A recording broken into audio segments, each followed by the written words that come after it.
ఈ అగ్ని ప్రమాదం వెనుక కేటీఆర్ హస్తమట. చామల కిరణ్ కుమార్ రెడ్డి అంటున్నాడు ఎంపీ. ఎఫ్ఎస్ఎల్లో ఫోన్ ట్యాపింగ్ ఆధారాలు ఉన్నందునే ఓట్ల కోసం సీఎంపై విష ప్రచారం అట. భువనగిరి ఎంపీ చామల కిరణ్ కుమార్ రెడ్డి వ్యాఖ్యానిస్తా ఉన్నారు. ఇప్పుడు సరే, కేటీఆర్ హస్తమట ఉన్నది వాళ్ళ ప్రభుత్వం కాదు. ఇప్పుడు ఇంకా బీఆర్ఎస్ ప్రభుత్వం ఉందని అనుకుంటున్నారా మీరు?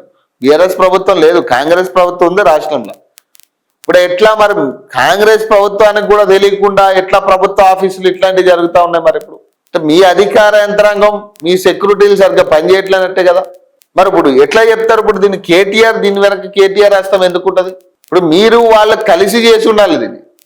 అంతే తప్పితే వాళ్ళకి ఇప్పుడున్న పవర్ ప్రకారం అయితే వాళ్ళు చేసే పరిస్థితి లేదు. మీకు తెలియకుండా ఇంత పెద్ద అంశం జరగదు. ఇదేమన్నా చిన్న అంశం కాదు, చిన్న విషయం కాదు. ఇది ఒక ఫారెన్సిక్ ల్యాబొరేటరీ దాదాపు ఫస్ట్ ఫ్లోర్ మొత్తం తగలడిపోయింది.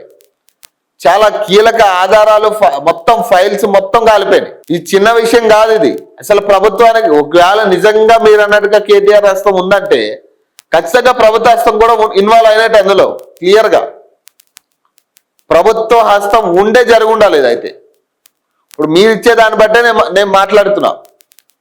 ఇప్పుడు కేటీఆర్ హస్తం ఇన్వాల్వ్ అయింది అని ఉంటే ఖచ్చితంగా ప్రభుత్వం కేటీఆర్ ఇద్దరు కలిసే చేసి ఉంటారు. మూడు పార్టీలు కలిసి, కేంద్ర పార్టీ, ఇక్కడ రాష్ట్ర అధికార పార్టీ, ప్రతిపక్ష పార్టీ, మూడు పార్టీలు కలిసే ఈ పరిస్థితికి చేసి ఉండొచ్చు. కుమ్మక్కైపోయి ఇట్లాంటి కీలక ఆధారాలన్నీ కూడా మాయం చేసే పరిస్థితి ఉండొచ్చు. ఫోరెన్సిక్ ల్యాబ్ అగ్ని ప్రమాదం వెనుక కేటీఆర్ హస్తం ఉందేమోనని అనుమానం కలుగుతుందని భువనగిరి ఎంపీ చామల కిరణ్ కుమార్ రెడ్డి సంచలన వ్యాఖ్యలు చేసిరట. బీఆర్ఎస్ వర్కింగ్ ప్రెసిడెంట్ కామెంట్లపై ఎంపీ చామల ఆదివారం కౌంటర్ ఇచ్చారట. ఫోరెన్సిక్ ల్యాబ్ లో ఫోన్ ట్యాపింగ్ టేపులు, ఇతర వివరాలు ఉన్నాయని, అందుకే కేటీఆర్ ముందే వచ్చి సీఎం రేవంత్ రెడ్డిపై అబండాలు వేస్తున్నారని మండిపడ్డారట. వారి చరిత్ర గతంలో తెలంగాణ ప్రజలు చూశారని, అసెంబ్లీ ఎన్నికల్లో ఓడిపోగానే ఎస్ఐబి ఆఫీసులో సీసీ కెమెరాలు బంద్ చేసి ఇజ్రాయెల్ నుంచి తెచ్చిన పరికరాలు, ఫైళ్లు మొత్తం ధ్వంసం చేసి మూసీ నదిలో వేశారన్నారు. ఫోన్ ట్యాపింగ్ అంశంలో కేటీఆర్ కుటుంబం విచారణ ఎదుర్కొంటుందని, అందువల్ల ఫోరెన్సిక్ ల్యాబ్ వెనుక కుట్ర ఉంటే అది వారి వైపు నుంచే ఉంటుందని ఆరోపించారట. మున్సిపల్ ఎన్నికల్లో ప్రజలు మరోసారి బీఆర్ఎస్ వీపు చింతపండు చేస్తారని కేటీఆర్ కు అర్థమైందని, అందుకే రేవంత్ రెడ్డిపై విష ప్రచారం చేస్తే ఓట్లు వస్తాయని చిల్లర ప్రచారం చేస్తున్నారని విమర్శించారట. మరి అధికారంలో మీరున్నారా, వాళ్ళు ఉన్నారా, ఏం అర్థం కాని పరిస్థితి.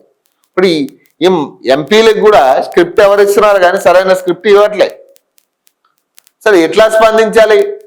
ఇప్పుడు కేటీఆర్ హస్తం ఉందంటే ఖచ్చితంగా ఇప్పుడు గవర్నమెంట్ హస్తం లేకుండా కేటీఆర్ ఎట్లా ఇన్వాల్వ్ అవుతాడు అందులో?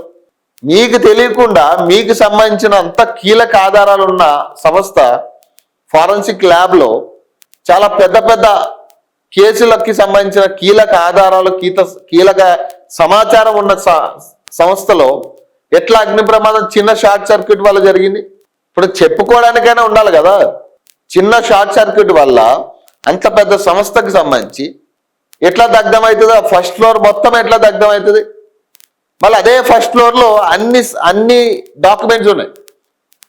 గ్రౌండ్ ఫ్లోర్ లో ఏం కాలే, అదే ఫస్ట్ ఫ్లోర్ లో ఉన్న డాక్యుమెంట్స్, కీలక ఫోన్ ట్యాపింగ్ డాక్యుమెంట్స్ ఉన్నాయి, ఓటుకు నోటుకు సంబంధించిన డాక్యుమెంట్స్ ఉన్నాయి, ఇంకా కీలక సమాచారం ఉండే ఛాన్స్ ఉంటుంది. ఈ కార్ రేస్ కు సంబంధించింది ఉంది, ఇంకా చాలా కేసులు ఉన్నాయి కాబట్టి అన్ని డాక్యుమెంట్స్ ఉండొచ్చు అందులో.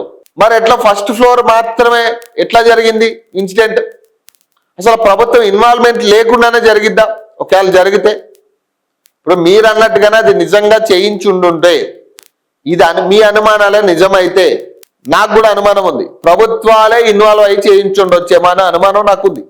పాపం అధికారులను బలి చేసే ప్రయత్నం ఇది. మళ్ళీ వేళ నిజంగా ఆ ఇన్సిడెంట్కి నిజంగా ఈ కేసులు, ఈ అనుమానాలను కనుక కరెక్ట్ అయితే మళ్ళీ అధికారులే బలి చేసే పరిస్థితి. ఇక్కడ అధికారులు తలలు పట్టుకోవాల్సిన పరిస్థితి వస్తుంది.